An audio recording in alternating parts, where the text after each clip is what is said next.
Assalamualaikum warahmatullahi wabarakatuh. Berjumpa kembali dengan kami channel Error Kembar, sebuah channel tempat kita berbagi inspirasi, motivasi, tutorial, dan video pembelajaran.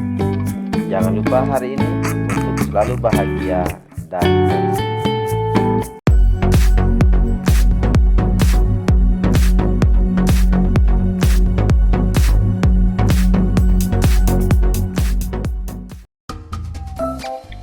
Halo anak-anak yang cerdas semuanya, bertemu lagi dengan Ibu Maisara yang akan belajar bersama kalian pada hari ini. Semoga kalian semua anak-anak yang cerdas semuanya selalu sehat dan semangat ya.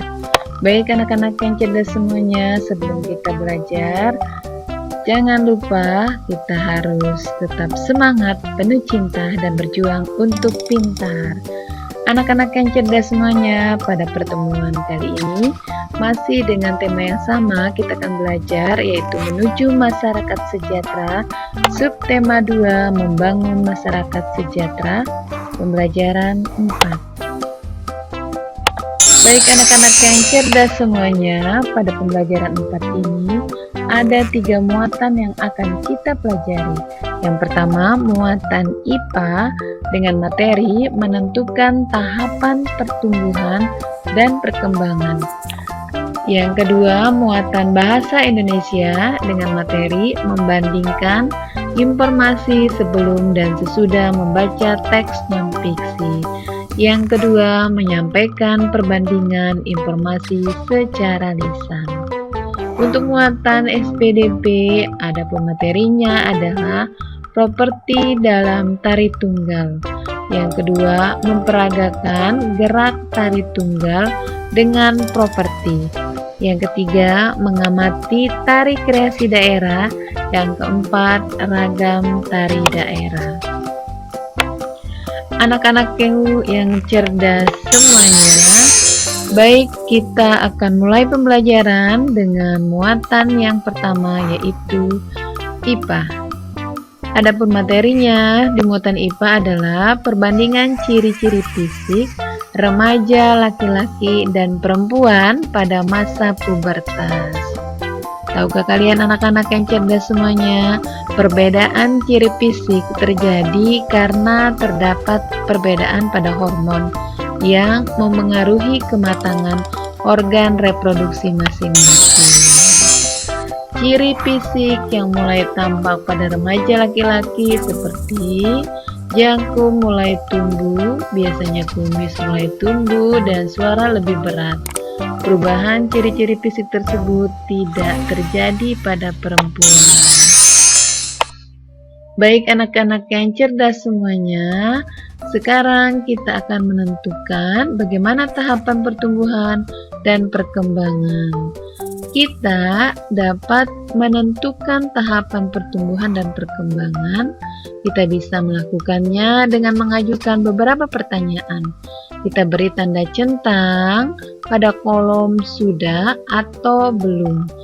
Jika banyak jawaban terdapat pada kolom sudah, berarti anak-anak kalian berada di masa remaja. Jika banyak jawaban yang terdapat pada kolom belum, berarti anak-anak kalian berada di masa anak-anak. Ayo kita perhatikan contohnya yang hasil pengamatan dari Eko. Eko usianya 12 tahun. Adapun pertanyaan yang diberikan kepada Eko yaitu 1. Apakah di ketiakmu sudah mulai tumbuh rambut halus? Jawabannya belum. Yang kedua, apakah jakun di lehermu sudah mulai membesar? Jawabannya belum. Yang ketiga, apakah suaramu menjadi lebih berat? Jawabannya belum. Keempat, apakah ototmu sudah menjadi lebih kuat? Jawabannya sudah. Yang kelima, apakah kamu merasa dadamu menjadi lebih bidang? Jawabannya belum. Nah, jadi dari pertanyaan yang ditanyakan kepada Eko anak-anak, jawabannya adalah belum. kita simpulkan bahwa Eko pada usia 12 tahun masih dalam masa anak-anak. Oke, sekarang kita ambil contoh dari Uni. Uni usianya 12 tahun. Adapun pertanyaan yang diberikan sama Uni adalah: 1. Apakah di ketiakmu sudah mulai tumbuh rambut? Belum. Yang kedua, apakah pinggulmu sudah mulai melebar? Belum. Apakah suaramu menjadi lebih nyaring? Sudah.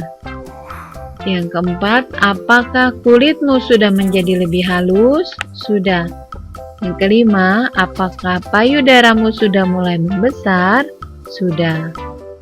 Nah, dari jawaban Uni atas pertanyaannya, banyak yang menjawab, dia menjawab sudah. Jadi kesimpulannya adalah Uni pada usia 12 tahun ini sudah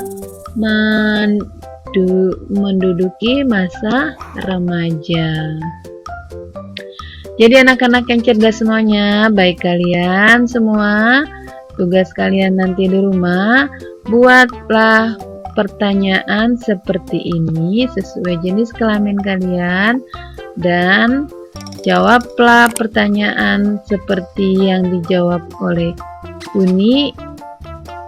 Kemudian kalian simpulkan apa kalian sekarang masih berada di masa remaja atau anak-anak. Ibu tunggu ya laporannya. Baik anak-anak yang cerdas semuanya, untuk pembelajaran IPA kita sudah menyelesaikan. Sekarang kita ke pembelajaran bahasa Indonesia. Adapun materi di muatan bahasa Indonesia yaitu membandingkan informasi sebelum dan sesudah membaca teks non-fiksi. Anak-anak yang cerdas semuanya, teks non-fiksi itu memuat informasi yang dapat kita peroleh. Kali ini kita akan membandingkan informasi pada teks non-fiksi. Kita akan membandingkan informasi sebelum dan sesudah membaca teks non-fiksi. Informasi sebelum membaca teks non-fiksi kita dapatkan dengan memperkirakannya. Kita perkirakan informasi berdasarkan judul teks. Ayo kita baca teks non-fiksi berikut ini. Judul teks non-fiksi ini adalah Tari Kelana Topeng. Adapun pada teks ini terdiri dari 3 paragraf. Kita hitung sama-sama. Yang pertama, paragraf pertama, ini adalah paragraf kedua, dan ini adalah paragraf ketiga. Dari ketiga paragraf, kita sudah membaca judulnya, yaitu teks berjudul Tari Kelana Topeng. Kita akan menuliskan sekarang informasi yang didapat sebelum dan sesudah membaca teks. Kemudian kita bandingkan informasi yang didapat sebelum dan sesudah membaca teks. Kita bisa menulis seperti contoh berikut ini. Yang pertama, informasi sebelum membaca teks adalah teks berisi tentang Tari Kelana Topeng. Setelah membaca atau sesudah membaca teks, maka informasinya adalah teks berisi tentang asal-usul unsur-unsur busana dan properti Tari Kelana Topeng. Sekarang kita akan membandingkan informasi yang sebelum dan sesudah membaca teks. Yang didapat adalah terdapat kesesuaian antara informasi sebelum dan sesudah membaca teks. Namun, informasi sebelum membaca teks lebih umum, sementara itu informasi sesudah membaca teks lebih rinci. Oke anak-anak yang cerdas semuanya, Ibu rasa mengetahui informasi sebelum membaca teks dan sesudah membaca teks kalian sudah ketahui. Maka kita akan lanjut ke muatan SPDP. Dalam muatan SPDP ini, ada pun materi yang akan kita pelajari yaitu properti dalam tari tunggal. Anak-anak yang cerdas semuanya, dalam membawakan tari tunggal, kita bisa menggunakan properti.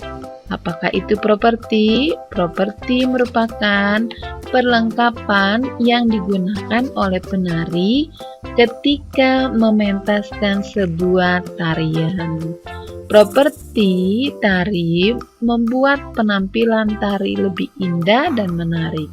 Pada dasarnya, properti tari yang digunakan pada tarian tunggal maupun tarian berpasangan dan kelompok sama, properti yang digunakan menyesuaikan gerakan serta tema tari yang ditampilkan. Ayo kita perhatikan properti dalam tari tunggal berikut.